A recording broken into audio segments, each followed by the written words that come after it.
경제 소식을 빠르고 친절하게 전달해 드립니다. 오늘 경제 이슈는 유혜미 한양대학교 경제금융대학 교수와 함께합니다. 교수님 어서 오세요. 어서 오십시오.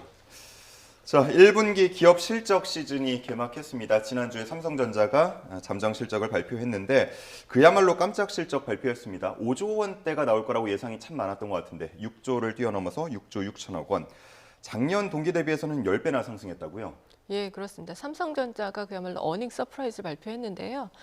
지난 1분기 때 이제 영업이익이 6조 6천억 원으로 발표가 됐는데 이게 이제 전년 동기 대비로 하면 거의 10배 정도 상승한 것인데 지난해 전체 영업이익이 한 6조 5천억 원 정도 됐으니까 지난해 전체 벌어들인 영업이익을 지난 1분기에 벌어들였다라고 하면 정말 더 놀라운 실적이라고 볼 수가 있을 것 같습니다. 예. 이번 1분기만 그런 겁니까? 아니면 올해 계속해서 좀 좋은 실적이 예상이 되는 겁니까? 앞으로 계속해서 좋은 실적이 예상이 되는데요. 아무래도 반도체 업황이 이제 개선되는 흐름이 뚜렷하게 보이기 시작했고 또 AI 열풍이 지금 계속해서 가속화되고 있는데 이것으로 인해서 고부가 가치 칩셋에 대한 수요가 늘어나고 있지 않습니까? 그래서 아무래도 반도체 업체로서 삼성전자가 계속해서 수혜를 볼 것으로 생각이 되고 있습니다. 그러니까 반도체 업황이 개선되면서 LG전자도 이번에 1분기 매출 최대치를 기록을 했는데 아무래도 이제 1분기에 출시된 가전이 좀 효과를 본 거겠죠? 예, 그렇습니다. LG전자는 사상 최대 이제 1분기 실적을 냈습니다. 그래서 매출이 한 21조 원이 됐고요. 근데 영업이익만 본다면 이제 지난해 동기 대비해서 약간 소폭 줄어들었습니다. 예. 그럼에도 불구하고 이 5년 연속해서 이제 영업이익도 1조 원대를 기록을 했거든요. 그래서 양호한 실적이라고 보는데 사실 뭐 고금리 속에서 뭐 여러모로 이제 비용 부담이 늘어나는 그런 상황이긴 했지만 그 프리미엄 신가전을 출시한 것이 좀 좋은 반응을 얻고 있는 데다가 B2B 실적, 즉 이제 기업 대 기업으로 하는 그런 실적에 있어서 뭐 빌트인이라든지 뭐 이런 냉난방 공사 이런 부분에서도 실적이 굉장히 좋았기 때문에 또 양호한 실적을 낸 것으로 보고 있습니다. 예. 뭐 최근에 시장에서는 반도체 분야에 대한 집중도, 주목도가 상당한 것 같은데 이제 불황 터널이 완전히 지난 건지 그 부분도 궁금하고요. 미중 패권 전쟁이 계속해서 진행되고 있는데 반도체 경기가 되살아난 이유는 역시나 앞서서 말씀해 주신 AI 때문이다. 이렇게 보면 될까요? 예, AI가 아무래도 한 축이 될 것이고요. 그리고 반도체 업황이 그동안 계속 좋지 않았는데 그러면서 이제 우크라이나 뭐 러시아 전쟁도 있었고요. 여러모로 경기 침체가 글로벌하게 계속되면서 반도체에 대한 수요가 좀 낮게 유지가 되고 있었거든요. 그러면서 이제 재고가 많이 쌓이다 보니까 삼성전자도 뭐 SK 하이닉스라든지 다른 업체와 마찬가지로 감산에 돌입을 했었습니다. 지난해. 이제 감산의 결과로 재고가 이제 소진이 되면서 뭐 낸드 플래시라든지 디램이라든지 이런 것들의 이제 제품들의 가격도 이제 다시 상승을 하기 시작했고요. 또 이제 글로벌 경기 침체도 조금 이제 가닥을 잡혀가면서 그 반도체에 대한 수요도 좀 살아나고 있는 상황에 여기에 이제 AI 열풍까지 가세를 하다 보니까 반도체 업황은 앞으로도 계속해서 좀 좋은 모습을 유지할 것으로 지금 전망이 되고 있습니다. 예. 삼성전자와 함께 또 SK 하이닉스에 대한 주목도 많은데 높은데 월 말이면 실적도 발표가 되지 않습니까? 역시나 어닝 서프라이즈 기대가 될까요? 예, 아무래도 같은 이유로 해서 SK 하이닉스도 좋은 실적을 낼 것으로 기대가 되고 있고요. 특히 이제 AI 관련해서 이제 엔비디아의 업체가 엔비디아가 독주를 계속하고 있는데 엔비디아에 이제 납품하는 그 고대역폭 메모리 칩 이것이 이제 SK 하이닉스는 현재 공급을 하고 있고 이제 삼성전자는 공급을 시작하겠는데 이런 부분들이 또 실제에 상당히 좋은 영향을 미치면서 어닝 서프라이즈를 기대해봐도 좋을 것 같습니다. 자, 현대 기아차 부분도 좀 짚어보겠습니다, 교수님. 올해 들어서 내수 시장의 부진은 지속되고 있지만 수출 물량은 늘어날 것이다 이렇게 지금 전망되고 있는데 지난해 역대 최대 실적을 기록했습니다. 이번에 1분기 실적은 어떻게 될 거라고 보세요? 1분기 실적은 아무래도 지난해 최대 실적을 기록했던 만큼 그것을 계속해서 가져가기는 좀 어려운 상황으로 예상이 됩니다. 왜냐하면 아무래도 글로벌하게 전기차 수요가 좀 줄어들고 있고 현대나 기아도 이제 전기차에 상당히 이제 공을 많이 들여왔었거든요. 그래서 이런 부분에서는 조금 이제 실적이 줄어들 것으로 생각이 되지만 그럼에도 불구하고 그렇게 많이 줄어들 것으로 예상되지 않는 이유는 지금 이 현대하고 기아차가 이런 이제 글로벌 수요 변화에 대응해서 하이브리드 차를 이제 굉장히 많이 출시를 하고 이것으로 굉장히 공격적으로 이제 영업 전략을 짜고 있거든요. 그래서 하이브리드라든지 아니면은 뭐 이제 SUV 같은 그런 이제 다른 차종 위주로 해서 매출은 계속해서 이제 개선이 될 것으로 보이고 있습니다. 그래서 이제 현대나 기아차도 게다가 이제 지난해 워낙에 좋은 실적을 올려서 그것보다 이제 많이 올라가기는 쉽지 않지만 그래도 선방을 할 것이다라고 기대를 해봐도 좋을 것 같습니다. 같습니다. 예. 예. 문제는 이 고속 성장을 이어오던 배터리, 셀 업체 쪽이 아닐까 싶은데 상당히 말씀해 주신 것처럼 수요가 줄어들면서 비상이 걸린 분위기고요. LG 에너지 솔루션의 경우 1분기 잠정 영업이익이 크게 하락했다고요. 예, 1분기 이제 잠정 영업이익이 발표가 되었는데요. 1분기에 1,573억 원인데 이게 전년 동기 대비로 하면 75% 감소한 수준입니다. 75% 예, 감소요. 그러므로 이제 대폭 감소를 했다고 볼 수 있는데요. 이것은 이제 전기차 수요가 그 전체 세계 시장에서 좀 둔화를 하면서 자연스럽게 그 가장 중요한 부품인 이제 배터리에 대한 수요도 줄어들었기 때문이고요. 여기에 덧붙여서 지금 이제 전기차의 배터리에 굉장히 중요한 이제 부품인 양극재를 이제 만들기 위해서 광물인 니켈이라든지 리튬 이런 것들이 많이 필요한데요. 이런 것들이 시장 가격이 많이 떨어지고 있는 상황입니다. 예. 그런데 이제 지난해에 좀 높은 가격일 때 이런 광물들을 구매를 해서 이제 양극재를 생산했는데 지금은 양극재 가격도 많이 떨어져 있는 상황이라서 여기에서도 좀 수익성이 악화된 그런 측면이 있는 것으로 보고 있습니다. 리튬이나 이런 것들은 바닥을 찍고 반등하고 있다라는 분석들도 있는 것 같던데 어떻게 보십니까? 아무래도 이제 글로벌 전기차 수요가 어떻게 될지에 굉장히 크게 의존하는 것으로 보고 있습니다. 근데 여기 불확실성이 굉장히 큰데요.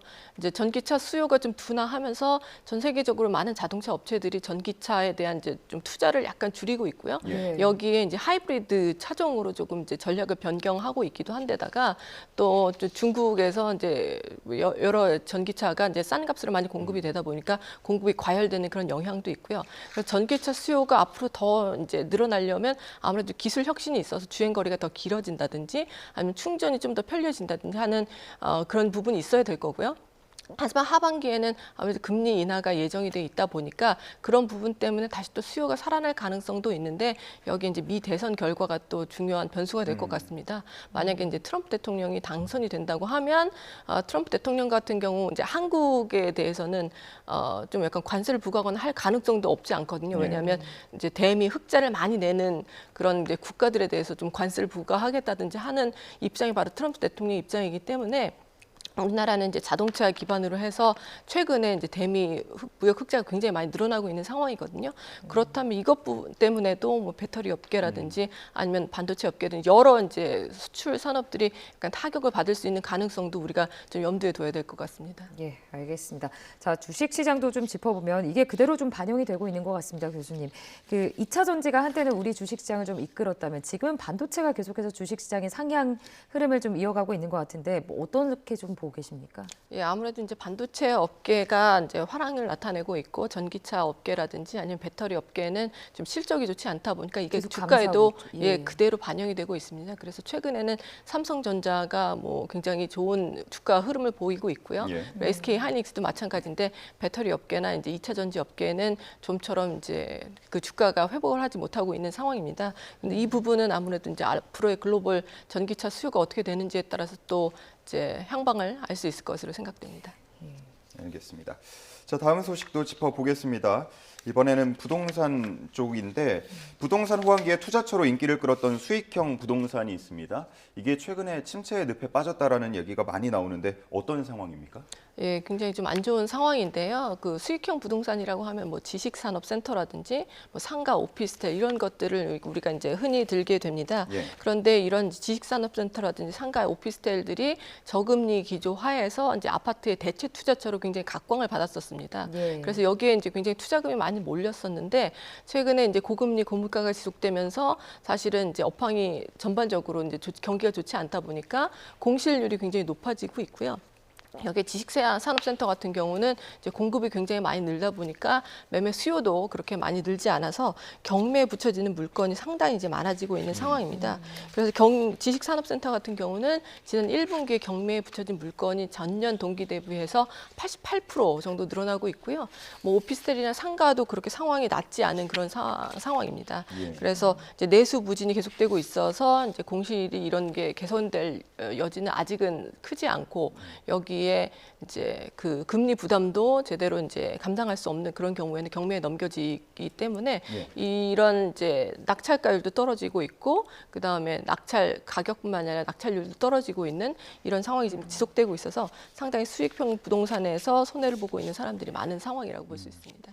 교수님 지금 내수 부진이나 이제 금리 이슈 때문에 지금 경매로 계속 넘어가고 있는데 경매 시장에서도 뭐 경매가 나와도 안 산다 이런 말들이 계속 나오고 있고 크게 호응을 얻지 못하고 있다고 하잖아요. 이거는 그러면은 어떤 이유로 봐야 되는 거예요? 일단 이제 지식산업센터 같은 경우에는요. 그동안 이제 많은 투자가 이루어졌던 이유가 이 지식산업센터에 투자를 하기 위해서 대출을 받을 때 대출을 굉장히 많이 받을 수 있었는데 거의 80%까지 받을 수가 있었고요. 예. 그런데 이게 이제 저금리 상황에서는 상당히 좋은 투자처가 될 수 있었는데 고금리가 지속되고 있다 보니까 이렇게 많은 대출금에 대해서 계속해서 원리금 부담이 나가지 않겠습니까? 예, 그렇죠. 그렇다면 이것이 계속해서 잘 이제 임차인을 구해서 계속해서 이 임대 수익을 거둘 수 있어야 되는데 아무래도 이 지식산업센터에 대해서는 특히나 공급이 많이 늘어나고 있는 상황이라서 공실률이 크게 개선되지 못하는 상황이거든요. 예. 게다가 고금리 하에서 어떤 이제 뭐 새로운 투자라든지 창업이라든지 이것들이 많이 제한이 되고 있는 상황이다 보니까 수요는 크게 늘지 않고 그런데 공급은 굉장히 많이 늘어나 있는 상황이고 따라서 경매에 이제 붙여지는 물건들이 많아지는 모양새고요. 뭐 오피스텔이나 상가도 비슷한 상황이라고 볼 수가 있겠습니다. 예. 예. 뭐 수익형 부동산이라고 부르는 것들에 대한 분석을 좀 내어 주셨는데 앞으로는 어떻겠습니까? 수익형 말 그대로 좀 돌아갈 수 있겠습니까?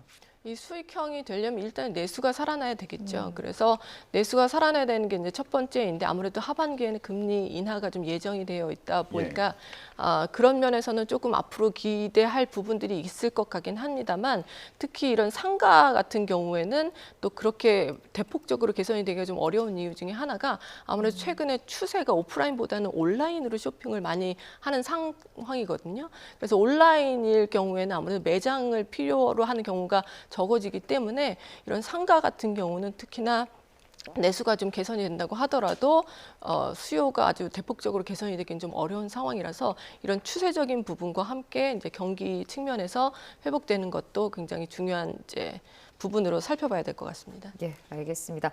자, 마지막 주제로 좀 넘어가 보겠습니다, 교수님. 이번 주에 좀 가장 큰 이벤트라고 한다면 12일이죠. 한은 금통위가 이제 열리는데 어떻게 보십니까? 이번에도 기준금리 좀 동결할 걸로 보시나요? 기준금리는 이제 동결할 가능성이 가장 크다고 보고 있습니다. 네. 이제 한 두 가지 측면을 볼 수가 있는데요. 첫 번째로 물가는 이제 계속해서 하락을 하고 있다. 그러니까 그 소비자의 헤드라인 이제 소비자 물가지수 상승률은 최근에 이제 소폭 상승한 그런 모습을 보였지만 예. 문제는 이제 근원 인플레이션은 계속해서 추세적으로 하락하고 있기 때문에 물가 안정을 위해서 금리를 뭐 추가로 올린다든지 할 필요는 없는 상황인데요. 그런데 문제는 금리를 섣불리 인하하기는 어려운 이유가 있는데 지금 현재 환율이 계속해서 좀 높은 수준을 지속하고 있습니다. 최근에 네. 이제 1,350원대까지도 치솟고 있는데요. 이게 아무래도 미국 경제가 너무나 탄탄하다 보니까 미국에서 금리 인하의 뭐 속도라든지 아니면은 기준 시점 같은 것에 대해서 계속해서 좀 약간 부정적인 전망들이 나오고 있는 상황입니다. 근데 이 상황에서 우리가 먼저 경기를 위해서 금리를 인하한다든지 하면 또 환율이 굉장히 크게 뛸 수 있는 가능성도 있거든요. 그래서 현재 좀처럼 낮아지고 있지 않는 환율이 하나의 변수가 될 수 있는데 환율이 더 뛰게 된다면 수입 물가가 또 올라가면서 물가 안정을 좀 저해할 요인들이 있기 때문에 섣불리 금리 인하에 나설 수는 없는 상황이고요. 그렇다고 뭐 금리를 인상할 필요까지는 지금 없는 상황이기 때문에 동결을 다시 한번 점쳐보겠습니다. 예. 네. 뭐 국내에서는 한은 금통위가 있다고 하면 이번 주에 또 미국에서는 소비자 물가지수, 생산자 물가지수 등이 발표가 됩니다. 올해 들어서 계속 시장의 예상치를 상회하는 모습 보여주고 있고 뭐 PC 물가지표 역시도 마찬가지 흐름을 보여주고 있는데 이 물가지표들이 중요한 이유 뭐라고 보면 되겠습니까? 물가 지표 가장 중요한 이유는 현재 이제 미 연준에서도 기준금리의 가장 조정하는데 가장 중요한 목표가 물가 안정이기 때문이겠죠. 그래서 물가 지수에서 정말 물가 안정을 확신할 수 있는 만큼의 정보를 뽑아낼 수 있느냐가 이제 관건일 텐데요. 예. 지난주에 이제 미국의 고용 지표가 3월 고용 지표가 발표가 됐습니다. 근데 여기에서 또 깜짝 서프라이즈가 있었거든요. 그래서 신규 고용이 전문가 예상치는 한 20만 건 정도였는데 30만 건 이상 늘어났습니다. 이 얘기는 미국의 고용시장이 너무 탄탄하게 계속해서 지속되면서 임금 상승률이 떨어지지 않으면 또 서비스 물가를 중심으로 해서 물가가 다시 상승할 수 있다는 가능성을 보여주고 있는 거거든요. 근데 아직까지는 그 근원 인플레이션은 좀 추세적으로 하향 안정화되고 있기 때문에 이 고용 지표가 좀 나온 것이 앞으로에 대해서 약간 우려를 가하고 있는 상황이긴 하지만 이번에 나오는 이제 소비자 물가 지수를 봤을 때 정말 계속해서 근원 물가 지수가 하락하고 있는지 아니면 조금이라도 반등할 그런 모습이 보이는지에 따라서 향후 기준금리를 어떻게 예상할지 좀 생각해 볼 수 있을 것 같습니다. 예. 교수님 그러면 미국의 이제 기준금리는 언제쯤 내릴까요? 파월이 이제 노동시장의 과열 완화가 좀 돼야 선행이 되어야만 금리를 인하할 수 있다 이런 언급을 했는데 언제쯤 내릴까요? 그럼? 예, 원래는 이제 6월 달에 기준금리를 인하할 것이 이제 대체적인 전망이었습니다. 네. 그런데 지난주에 이제 고용지표가 발표되면서 6월 달에 기준금리를 인하할 가능성이 상당히 이제 낮아진 것으로 네. 보고 있는데요. 문제는 이제 이번 주에 발표된 소비자 물가지수에서 과연 근원, 이제 에너지나 식료품을 제외하고 여기에 주거 서비스의 이제 가격도 제외한 부분이 과연 얼마나 올랐는지 이 부분이 사실은 관건이 될 것으로 보입니다. 그래서 여기 부분에서 혹시 이제 물가 안정을 좀 우려할 수 있는 그런 시그널이 나오게 된다면 6월 기준금리 인하 시점이 뒤로 밀릴 수 있는 가능성도 저희가 좀 살펴봐야 될 것 같고요. 특히나 최근에 미 연준 관련된 인사들이 굉장히 매파적인 발언을 이어가고 있거든요. 그래서 물가 안정을 아직 확신할 수 없고 따라서 기준금리 인하하는 것을 재검토해야 되고 그 시점이 올해가 아닐 수도 있다는 얘기까지도 이제 나오고 있는 상황이라서 이번에 나올 소비자 물가지수가 굉장히 관심이 주목되고 있는 상황입니다. 예. 이렇게 기준금리 인하에 대한 기대감이 낮아지는 발언들이 나올수록 미국의 증시가 휘청이는 모습들 보여주곤 하는데 지난주에 3주 만에 주간 수익률이 마이너스를 기록했습니다. 계속해서 사상 최고치를 경신하다가 이렇게 마이너스를 기록한 건데 이번 주는 어떻게 전망을 해볼 수 있겠습니까? 예, 이번 주는 일단 이제 지난주에 고용 지표가 나오면서 이게 굉장히 강하게 나왔기 때문에 그야말로 기준금리 인하 시점이 뒤로 밀릴 수 있다는 가능성이 나오면서 국채 이제 수익률도 많이 올라갔거든요. 그래서 이런 금리가 다시 올라간다는 것이 주식시장에는 좀 안 좋은 신호로 나타날 텐데요. 일단 소비자 물가지수가 나오기 전까지는 그런 부분들이 좀 영향을 미칠 것 같고 소비자 물가지수 상승률이 어떻게 나오는지에 따라서 또 추가 향방이 결정될 것으로 생각됩니다. 예. 여기까지 듣겠습니다. 유혜미 한양대 경제금융대학 교수와 함께했습니다. 고맙습니다. 고맙습니다.